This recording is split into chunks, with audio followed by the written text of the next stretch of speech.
Unit 1, Reading 1, page 3. An early brain map.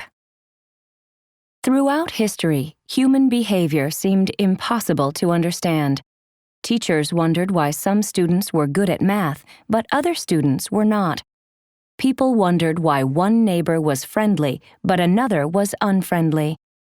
Parents wondered why one child behaved and another caused trouble.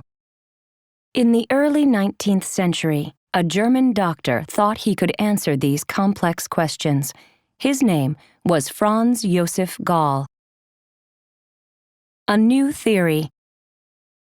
Dr. Gall believed that the brain was the source of human behavior. He thought it was possible to understand human behavior if we understood how the brain functioned. He believed that each area of the brain was linked to a certain behavior, such as bravery. Furthermore, Dr. Gall wondered if the functions of the brain created bumps on a person's skull. The skull is the bone around a person's head. If so, a doctor could learn about a person's behavior by analyzing these bumps. He could analyze the location and size of the bumps on the skull. The bumps would tell the doctor about the person's behavior. Dr. Gall began to test this idea. First, he looked at the heads of many people. He located the bumps on their skulls. He measured these bumps.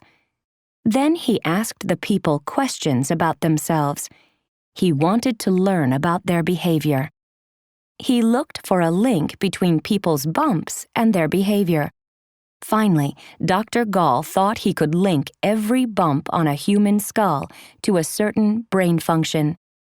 He created a complex map of an average human head. The map had 27 areas. He labeled each of the areas with a brain function.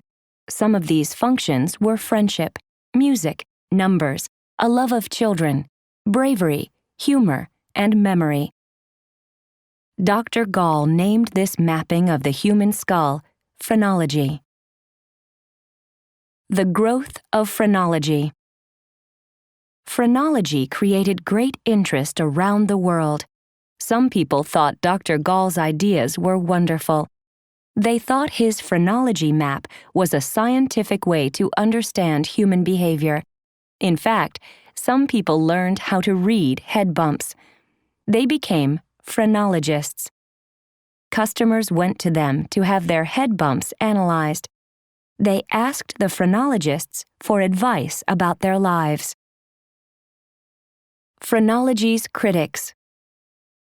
In contrast, other people made jokes about phrenology and head bumps. They laughed at Dr. Gall and his ideas. They did not think phrenology was scientific.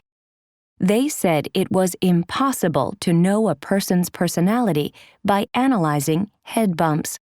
In the early 20th century, the study of human behavior became important to scientists. They learned that head bumps could not explain how people behaved. They looked for other explanations. Soon, everyone agreed that phrenology was not a science after all.